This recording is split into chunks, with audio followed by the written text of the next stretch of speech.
नमस्कार, 5 की बात में आपका स्वागत है। मैं हूं अखिलेश शर्मा। आज यूक्रेन पर रूस के हमले का 9वां दिन है। अब तक वहां से जो खबरें आ रही हैं उसमें कुछ अहम खबरों पर एक बार नजर डाल लेते हैं। सबसे बड़ी खबर आज वहां से ये आई थी कि जो ज़ैपोरिज़िया न्यूक्लियर पावर प्लांट है उस पर रूस का हमला हुआ है और इस हमले के बाद इस पावर प्लांट में आग भी लगी थी, जिस पर अब काबू पा लेने की खबर भी सामने आई है।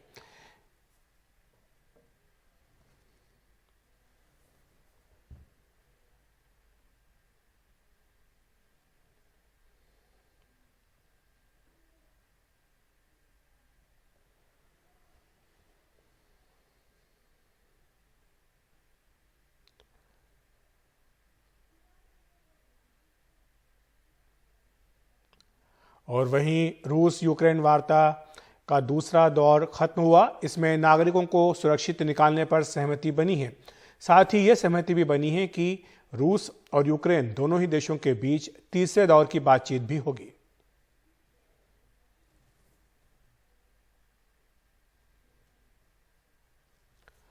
इसके अलावा यह खबर भी है कि यूक्रेन के कुछ और दक्षिणी शहरों पर रूस का कब्जा हो गया है। चेरनीहिव शहर में रूस ने हमला किया, जहां 22 लोगों की मौत हुई है। वहीं खेरसॉन के टीवी टावर पर रूसी सैनिकों का कब्जा हो गया है। राजधानी कीव के करीब रूसी सेना का काफिला पहुंच चुका है। अब तक 10 लाख से ज्यादा लोगों ने यूक्रेन छोड़ दिया है। सूमी खार्किव में अब भी सैकड़ों भारतीय छात्र फंसे हैं।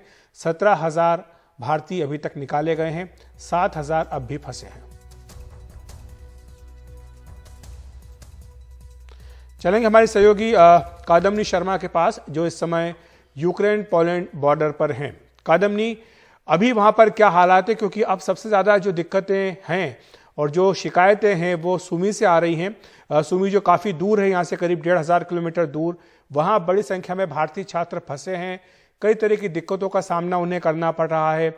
यह भी खबर आई थी कि रूस ने अपनी ओर से उन्हें निकालने के लिए बसों का इंतजाम करने की बात कही थी, लेकिन इस बारे में कोई पुख्ता जानकारी नहीं मिल सकी।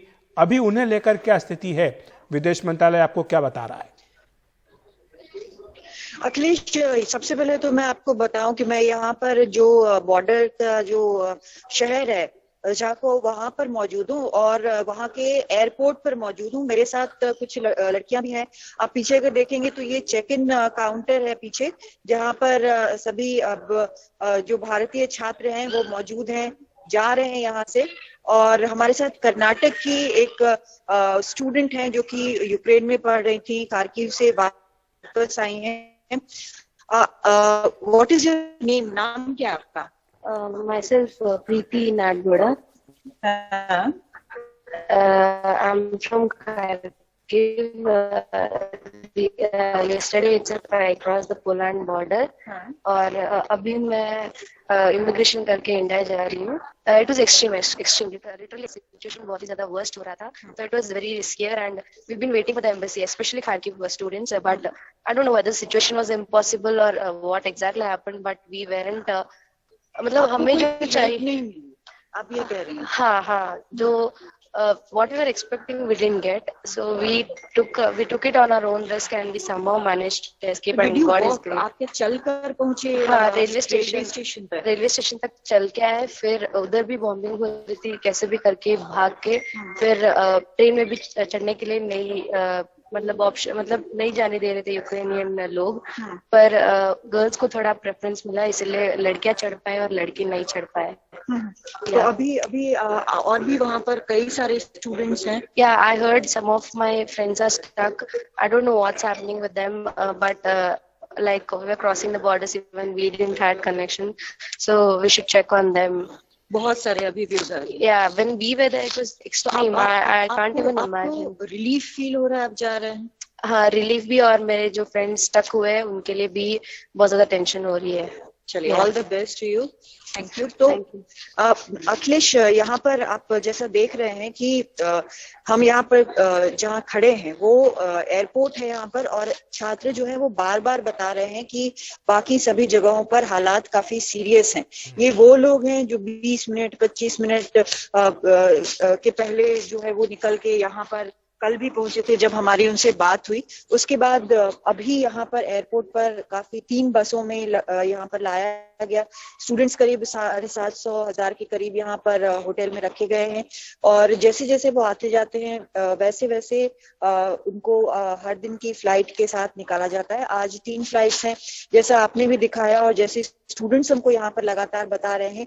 वो उनका कहना है कि ये इवैक्यूएशन एक तरह से नहीं है क्योंकि वो खुद से चलकर यहाँ पर पहुंचे हैं, बॉर्डर्स पर पहुंचे हैं, खुद से चलकर वो स्टेशनों तक पहुंच रहे हैं, बमों के बीच, गोलीबारी के बीच पहुंचे। और यही वजह है कि एक छात्र को गोली लगी क्योंकि वो खुद ही आ रहा था, निकल रहा था। तो ये एक ऐसी स्थिति बनी हुई है जहां मैं तो ये कहूंगी कि छात्रों ने बेहद बहादुरी दिखाई है इतनी कम उम्र में और उन्होंने खुद बॉर्डर तक पहुंचने के अलावा उनके पास रास्ता नहीं था, तो पूरी तरह से बहादुरी दिखाते वो पहुंचे हैं बॉर्डर तक अपने आप। और उसके बाद फिर यहाँ जब बॉर्डर क्रॉस किया गया है उसके बाद आज वो या फिर हर दिन जैसे अलग अलग फ्लाइट्स हैं तो वो घर जा रहे हैं। लेकिन अभी भी उनकी चिंता ये भी है कि कई दोस्त जो है वहां फंसे हुए हैं, कई जान पहचान के जो छात्र हैं वो वहां पर फंसे हुए हैं, किस तरह से निकलेंगे ये सवाल अभी भी बना हुआ है।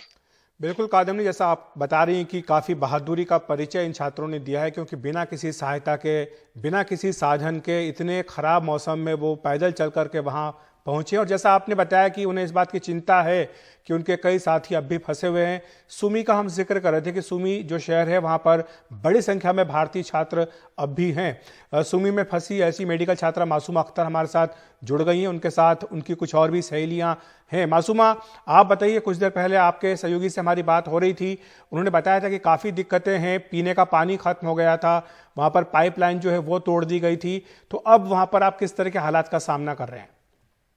सर, यहाँ पर जैसे कि कल एक बहुत मैसिव बॉम्ब ब्लास्ट हुआ था। हम लोग अपने हॉस्टल रूम्स में बैठे हुए थे। यहाँ से हमें क्लियरली एक्सप्लोजन दिखाई दिया। उसके बाद पावर कट्स हो गई। उसके बाद आज सुबह जब हम लोग उठे, हमें पता चला ना पीने के लिए पानी है, ना नहाने के लिए पानी है, कोई भी बेसिक नीड्स के लिए भी पानी नहीं है। यहाँ से बच्चे इतनी ठंड में, इतनी बर्फबारी हो रही है, यहाँ पर बच्चे टब्स में, बच्चे बॉटल्स में, पॉलिथिन में तक स्नो कलेक्ट कर रहे हैं ताकि वो मेल्ट करके वो यूज किया जाए। और पीने के पानी के लिए बच्चे यहाँ से अपनी जान को रिस्क पर रखकर यहाँ से चल चल के करीब 3-4 किलोमीटर चल रहे हैं ताकि उन्हें पीने का पानी मिल सके। सर, ये बहुत ज्यादा टेरिफिक है सिचुएशन। और इस दौरान बच्चे इतना ज्यादा पैनिक हो रहे हैं। पहले ऐसे भी होता था कि कम से कम हमें कोई अलर्ट मिल जाती थी, किसी तरीके की न्यूज मिल जाती थी कि ओके कुछ होने वाला है, अभी हमें वापस जाना पड़ेगा। और सर, कल जो चीज हुई है उसकी वजह से यहाँ पर बच्चियां बहुत ज्यादा दहशत में हैं। कुछ लोग इतना ज्यादा पैनिक हो रहे हैं कि उन्हें फीट्स आ रहे हैं, कुछ लोग चक्कर खाकर गिर चुके हैं। इसी तरीके से अगर मेंटल स्ट्रेस के अंदर हम लोग ज्यादा दिन रहे, आई डोंट नो सर, इससे ज्यादा सिचुएशन हमारी और कितनी वर्स हो सकती है ताकि हम तक इवैक्यूएशन के लिए कोई भी मदद पहुंचाई जाए। जबकि इस वक्त हम लोग 40 से 50 किलोमीटर की दूरी पर है सिर्फ, और यहाँ से निकलवाना एक्चुअली गवर्नमेंट को हमारी बहुत ज्यादा हेल्प करने की जरूरत है क्योंकि ऑलरेडी 130 बसेस हमारी रूस बॉर्डर पर वहां पर वेट कर रही है। तो अगर अभी भी ये जानकारी आपको कहां से आई कि जो बसें हैं वो आपका इंतजार कर रही? क्योंकि जो रूस की सरकार है उसकी ओर से तो ये बात कही गई थी, लेकिन यहाँ पर अभी उस बात की पुष्टि नहीं हुई है कि बसें हैं। और दूसरी बात कि अगर बसें हैं तो फिर बसों तक आप कैसे जाएंगे, ये कुछ बताया गया आपको? जी बिल्कुल, क्योंकि सर अगर आप ट्वीट देखेंगे, एक MEA ऑफिशियल है मिस्टर बागची, तो उनके ट्वीट पर ये क्लियरली मेंशन था कि यहाँ से बच्चों को निकलवाने के लिए रूस बॉर्डर की तरफ से गवर्नमेंट के प्लान्स हो चुके हैं। और बकायदा ये न्यूज भी हमें गवर्नमेंट ऑफिशियल्स की तरफ से ही मिली है, जिसमें हम लोग वीडियोस में भी देख पा रहे हैं कि 130 ब्लू कलर की बसेस हमारा इंतजार कर रही है। बस दिक्कत फिलहाल इस बात की है कि दोनों गवर्नमेंट को इस पे हामी भरनी होगी। जहां पर रशिया इस चीज के लिए मान गया है, पर यूक्रेनियन गवर्नमेंट की तरफ से हमारे लिए कोई क्लियरेंस अभी तक नहीं मिली है। तो जो कोई कॉरिडोर वगैरह बनाने की बात थी कि आपको वहां से जाने के लिए कॉरिडोर बना दिया जाएगा ताकि आप निकल सके, अभी तक कोई ऐसी सूचना आपके पास नहीं आई है? वो सूचना हमें मिली है, पर उस सूचना पे कितना अमल किया जा रहा है इस बारे में हम अभी आपको कुछ नहीं बता सकते क्योंकि हमें ही इस बारे में नहीं पता। हम लोग खुद ये सोच रहे हैं कि अगले मोमेंट पर क्या हो जाएगा, अगले मोमेंट पर हम सेफ होंगे या नहीं। क्या पता कि आज इतनी सी कम दूरी पर बॉम्ब ब्लास्ट हुआ है, क्या पता हमारे आसपास ही कभी कोई दुर्घटना घट जाए। ऑलरेडी 2 कैजुअलिटीज हो चुकी है sir. We are in extreme need of evacuation from here right now. और जो आपको ये डूज एंड डोंट्स की एक सूचना दी गई थी, क्या वो आप तक पहुंची और दूतावास से आपका कोई दूसरा संपर्क हो पाया है? क्या आपने उन्हें बताया है कि हम किस परिस्थिति में हैं, हमें मदद चाहिए? सर, दूतावास से हमारी जानकारी हम लोग हमेशा ही लेते रहते हैं। We are in constant touch with the embassies. बात बस इतनी सी है कि उनके पास भी एक क्लियर जोन नहीं है ये बताने का कि हमें यहाँ से कैसे इवैक्यूएट किया जाएगा, क्योंकि हम 1000 से ऊपर तो केवल रजिस्ट्रेशन फॉर्म्स ही फिल कर चुके हैं। और उससे बड़ी बात है कि यहाँ से हमारे कॉन्ट्रैक्टर्स हमारी सेफ्टी की जिम्मेदारियां उठा रहे हैं। वो लोग हमारे लिए बसेस अरेंज करेंगे उस कॉरिडोर के थ्रू हमें यहाँ से इवैक्यूएट करने का। बट सर, एक जो न्यूज हम सारे बच्चे सुन रहे हैं, हमारी आज इसी न्यूज पर टिकी हुई है कि सारे जो वॉर हो रहा है इन दो कंट्रीज के बीच, ये बीच में पॉज होना चाहिए। There has to be a ceasefire for the two countries, ताकि हम यहाँ से निकल पाए, क्योंकि हमारे लिए सेफ पैसेज होना बहुत जरूरी है सर। यहाँ से अगर इवैक्यूएशन किया भी जाए तो सबसे बड़ा मुद्दा हमारे दिमाग में यही है कि हमारा सफर यहाँ से रूस के बॉर्डर तक बहुत ज्यादा सेफ होना चाहिए। ये सबसे बड़ा मसला। बिल्कुल, ये बिल्कुल सही बात आपने कही है मासूमा, कि जो सफ़र है आपका सुमी से रूस की बॉर्डर तक वो बिल्कुल सुरक्षित होना चाहिए। और जिस बात का जिक्र आप कर रही हैं उस बात का इशारा भी मिला है जो दूसरे दौर की बातचीत हुई है रूस यूक्रेन के बीच में, जिसमें ये कहा गया है कि जो लोग फंसे हैं, विदेशी लोग भी जो फंसे हैं, उन्हें निकलने के लिए कुछ समय दिया जाए, युद्ध विराम हो, इस तरह की बात भी चल रही है। उम्मीद करें कि वहाँ से कुछ इस तरह का रास्ता निकले। तब तक आप सुरक्षित रहें, यही हमारी प्रार्थना है। जल्द से जल्द आप घर वापस आएँ और बाकी सब आपके जो दोस्त हैं वो भी सुरक्षित रहें, यही हमारी प्रार्थना है। आपका बात आपने हमसे की, शुक्रिया आपका इस पूरी बातचीत के लिए मासूमा। राजधानी कीव में एक भारतीय छात्र हरजोत सिंह गोली से घायल हुए। हरजोत को कीव छोड़ते समय गोली लगी, उन्हें वापस कीव ले जाया गया। उन्हें 2 गोलियां लगी, एक सीने में एक पांव में। 5 दिन से वे कीव के अस्पताल में हैं, फिलहाल खतरे से बाहर हैं। उन्होंने एनडीटीवी से अपनी आप बीती बताई। ये देखिए सर, कीव सिटी से वोक्जालना जा रहा था। वोक्जालना से ट्रेन जाती है अदर सिटीज में। तो मैं जैसे ही वोक्जालना के लिए निकला तो सर रास्ते में ही मेरे पे शूट हुआ, जिसके बाद मुझे नहीं पता सर क्या हुआ, किधर गया क्या नहीं हुआ। मैं बेहोश हो गया, मैं सड़क पे गिर गया था। उसके बाद सर तबीयत मेरी देखी जाए तो मैं खतरे से बाहर हूँ, बट अकॉर्डिंग टू सिचुएशन मैं इस वक्त हॉस्पिटल में हूँ। मेरे पास कोई सोर्स नहीं है। अगर आप चाहें तो ये देखिए सर, इंजर्ड, मेरा एक पैर फ्रैक्चर हो रखा है। कीव सिटी से वोक्जालना जा रहा था। वोक्जालना से ट्रेन जाती है अदर सिटीज में। तो मैं जैसे ही वोक्जालना के लिए निकला तो सर रास्ते में ही मेरे पे शूट हुआ, जिसके बाद मुझे नहीं पता सर क्या हुआ, किधर गया क्या नहीं हुआ। मैं बेहोश हो गया, मैं सड़क पे गिर गया था। उसके बाद सर 5-6 घंटे मैं सड़क पे ही लेटा रहा। मेरे को थोड़ी सी होश थी, मेरी थोड़ी सी आंख खुलती थी, मैं देखता था। उसके बाद मेरी आईज ऑटोमेटिकली क्लोज। अनफॉर्चुनेटली भगवान की कृपा से एम्बुलेंस मेरे को, जब मेरी आंख खुली तो मैं हॉस्पिटल में था मॉर्निंग में। फिर उन्होंने मेरा एक्सरे वगैरह सब करके बताया। एक बुलेट मेरी नी में लगी थी एंड सेकंड मेरी दूसरी लात में लगी थी, और एक गोली मेरी इस बाजू से छू करके छाती के अंदर चली गई थी साइड से। सर, यूक्रेन के कीव सिटी में वोक्जालना एक स्टेशन है जहां से हर सिटी के लिए, हर स्टेट के लिए ट्रेन जाती है। आपको कहीं पे भी जाना है तो वोक्जालना सेंटर है, वहीं से आपको ट्रेन मिलेगी। पहले मैंने ट्राई किया, ट्रेन पे हमें चढ़ने नहीं दिया गया, किसी को नहीं चढ़ने दिया जा रहा, सबको उतारा जा रहा है। आफ्टर दैट हमने डिसाइड किया, हम प्राइवेट कैब करते हैं, कैब करके चलते हैं। हमने कैब करी। देन उसके बाद जैसे ही हम कैब में बैठे, हम थोड़ी दूर गए होंगे, हम पे शूट आउट स्टार्ट हो गया। देन उसके बाद सडनली मैं नीचे फेंट हो गया, मैं गिर गया। देन सेम थिंग, एम्बुलेंस ने मेरे को हॉस्पिटल में लाई। देन उसके बाद इन्होंने मेरे को बताया सर आपको गोली लगी थी, सब कुछ। देन ऑपरेशन के बाद इन्होंने छाती से गोली निकाल दी है मेरे। Now I am better. But sir हमें ये हेल्प चाहिए कि यहाँ से कैसे निकला जाए, कैसे किया जाए सर। हम उस तरीके की मैं हेल्प चाहता हूँ सर। इसका मुझे भी कुछ नहीं पता कि वो कौन थे, क्या थे, क्योंकि फायरिंग के बाद आपको ही पता है सर, एकदम इंसान होपलेस हो जाता है। इधर भारत में हरजोत की सलामती की खबर हरजोत के घर वालों को एनडीटीवी से मिली। उनके माता पिता ने एनडीटीवी का शुक्रिया अदा किया। उनसे बात की हमारे सहयोगी रवीश रंजन ने। नमस्ते माता जी। सबसे पहले मैं एक चीज़ जानना चाहता हूँ कि आपको सबसे पहले पता कब चला ये इस बात का कि हरजोत को चोट लगी है, गोली लगी है? हमें परसों पता चला है हमें दोपहर को, क्योंकि 4 दिन तक तो उसका फ़ोन नहीं आया। जी। तो उसके बाद परसों दोपहर को उसका फ़ोन आया, फिर उसने बताया कि मुझे ऐसे करके मम्मी गोलियां लगी हैं। बिल्कुल, ये जो कॉन्फ्लिक्ट स्टार्ट हुआ उसके तुरंत बाद ही, मतलब 1-2 दिन बाद ही? हाँ जी, आखिरी उस बार दिन बात जब हुई थी आपकी? फ़ोन उन्होंने किया उस टाइम इतना मतलब वो नहीं था कि भी हाँ उनको कोई खतरा होगा या ऐसे कुछ, मतलब अच्छी उसने हमारे साथ अच्छी बात की थी, तो खुश होकर बात की है। तो कह रहा था कि मम्मी हम सेफ हैं। उसके बाद जब फ़ोन आना बंद हुआ सर, तो कितनी चिंता आपको थी, क्या गुजर रही थी आपके दिल से? चिंता तो हमें बहुत हो गई थी भाई, क्यों फ़ोन नहीं कर रहा, क्यों टीवी में देखते थे कि लड़ाई लग गई है, तो हम ये सोच रहे थे कि चलो ठीक है हमारा लड़का सुरक्षित है कहीं भी है।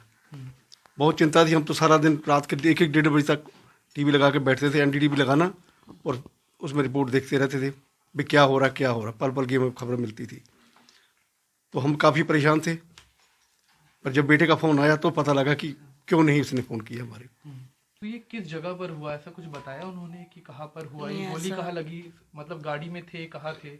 ये गाड़ी में ही जा रहे थे जब इनको मतलब लगी है, तो गाड़ी इन्होंने कहीं रास्ते में रोकी होगी, रुकवाई होगी उन्होंने, तो वहीं उन्होंने गोलियां कहते चलानी शुरू कर दी।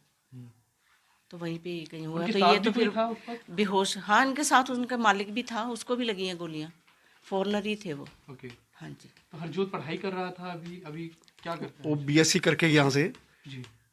गया था लैंग्वेज के लिए, पढ़ाई करने के लिए भी पढ़ाई करके आऊँगा मैं, और कुछ और अच्छा काम करूँगा इससे ज़्यादा। कोई अपील आप सरकार से करना चाहेंगे? सरकार से अपील यही है कि मेरा बच्चा तो ठीक है, मेरे को तकलीफ है, मेरा बेटा है, मेरे को तो जिन गाँव के बेटे बाहर हैं सबको सही सलामत उनको पहुंचाया जाए, यहाँ वापस पहुँचाया जाए। जितनी ज़्यादा हो हेल्प करो।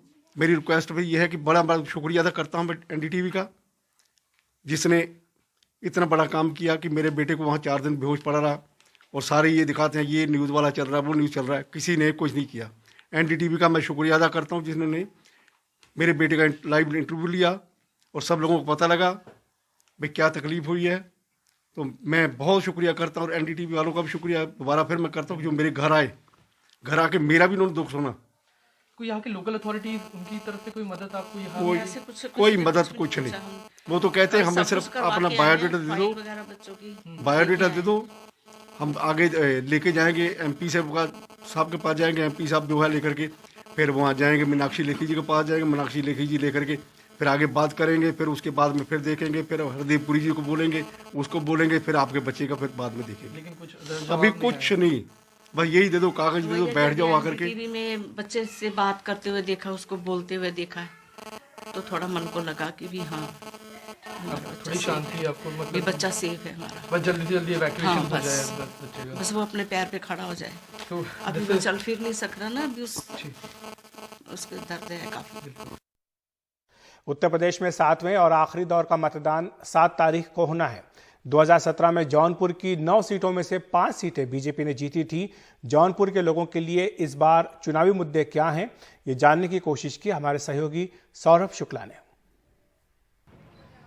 कुंभ में आपका स्वागत है। हम इस वक्त जौनपुर पहुंच चुके हैं। जौनपुर शहर अमन चैन का, जौनपुर शहर इमरती के लिए बड़ा मशहूर है। यहाँ की भोजपुरी बड़ी मीठी है। पीछे ये शाही किला है और आगे गोमती नदी। हम कोशिश करेंगे कि गोमती नदी के ज़िले जौनपुर के लोगों के दिल में क्या है। यहाँ पर 7वें चरण में मतदान होना है, लोग तय कर चुके हैं और उनके मुद्दे कितने वो हमें बताते हैं, ये देखते हैं और उनसे पूछते हैं कि उनके दिल में क्या है। शोएब क्या करते हैं आप? अभी पढ़ाई करते हैं। पढ़ाई करते हैं। जौनपुर के दिल में क्या है? जौनपुर का युवा क्या सोच रहा है इस बार?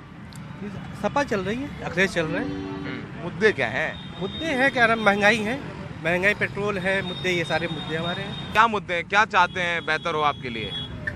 पहली बात जो महंगाई है इसको ख़त्म करवाना है। अच्छा। और शिक्षा पे विशेष ध्यान देना है। अच्छा। हाँ, इसलिए जो है सरकार को पलट देना है। मकान दिया, सिलेंडर दिया, जो खाने के लिए सब तो मिल रहा है, क्या दिक्कत है? सिलेंडर कहाँ से कहाँ पहुँच गया है। महंगाई तो बढ़ता रहेगा, काहे बढ़ता रहेगा, वो सरकार आपकी जिम्मेदारी है। समाजवादी पार्टी का जो ये 100 नंबर गाड़ी थी, नंबर बदल दिए, 112 हो गया। 112 हो गया। इससे क्या मिला हमको? कुछ मिला उनको? गैया भाई कौन पालता था? जनता ही छोड़ा है, योगी नहीं छोड़े हैं साढ़ के लिए। हम लोग आए, टूटी हुई सड़कें मिली हमें, फाटक, हम लोग बनारस से आए, फाटक मिले, सड़क टूटी हुई है बीच में। कितने किलोमीटर? काफी किलोमीटर है। मतलब सड़क के अंदर की सड़क नहीं, पहले की सड़क तो आपने हाईवे छोड़ा उसके बाद। हाँ, हाईवे क्यों बना है कि नहीं बना है? हाईवे बना तो वो आपको नहीं दिख रहा है? वो 5 साल में नहीं बना है। अच्छा, क्या 5 साल पहले बना है? अच्छा, तो आप कह रहे हैं 5 साल में काम हुआ है।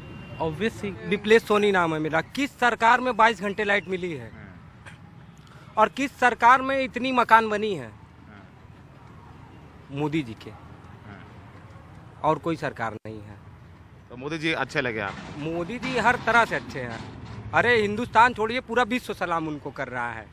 देखिए, सही पूछा जाए, पब्लिक है, अपनी अपनी ओपिनियन है, लेकिन हमारा नज़रिया है, जौनपुर में जितने भी यहाँ पे नेता हुए उन्होंने कोई विकास नहीं किया। 8 साल हो गया, एक ओवरब्रिज जिले में है, 8 साल लग गया उसको ओवरब्रिज बनने में। जगदीशपुर मतापुर रेलवे क्रॉसिंग सबसे ज़रूरी है, नईगंज सबसे ज़रूरी है ओवरब्रिज। मरीज मर जाते हैं एम्बुलेंस में, बनारस नहीं पहुंच पाते, इलाहाबाद नहीं जा पाते, लंबी लंबी लाइनें लगती हैं, शहर में जाम लगता है। उसका जिम्मेदार कौन है? तो हमने कोशिश की है बताएं कि जौनपुर के दिल में क्या है, और समझ में यही आता है कि जो भारतीय जनता पार्टी के जो मौजूदा विधायक हैं उनसे लोग नाराज जरूर हैं, पर नाराज जरूर हैं, लेकिन सबसे बड़ा सवाल ये है कि क्या वो नाराजगी कुछ लोगों की उन्हें यहाँ पर हराएगी, या फिर जो लोग बीजेपी के काम की बड़ाई कर रहे हैं उन्हें जिता करके वापस विधानसभा पहुंचाएगी। और पिछली बार 5 सीटें बीजेपी ने जीती थी। जौनपुर में बीजेपी का ओवरऑल प्रदर्शन दूसरे जिलों की तुलना में उतना ज़बरदस्त नहीं रहा था। जैसे हमने देखा कि गाजीपुर में बीजेपी ने बड़ा अच्छा किया, 7 में से 5 सीटें जीती, बनारस में अच्छा किया। जौनपुर में क्या बीजेपी ये 5 सीटें अपनी रिटेन करेगी या बढ़ेंगी या कम होंगी, ये सब हमें 10 तारीख को पता चलेगा। सहयोगी विनीत के और राजेश के साथ जौनपुर में सौरभ शुक्ला, NDTV इंडिया। पाकिस्तान के पेशावर में एक बम धमाके में 55 लोगों की मौत हो गई है और तकरीबन 100 लोग जख्मी हैं। ब्लास्ट के बाद किस्सा खावनी मार्केट की जामा मस्जिद के बाहर अफरा तफरी मच गई।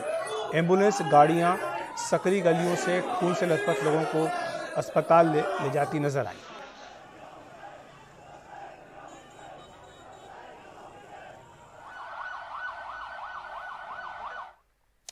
तो 5 की बात में इतना ही। देखते रहिए NDTV इंडिया।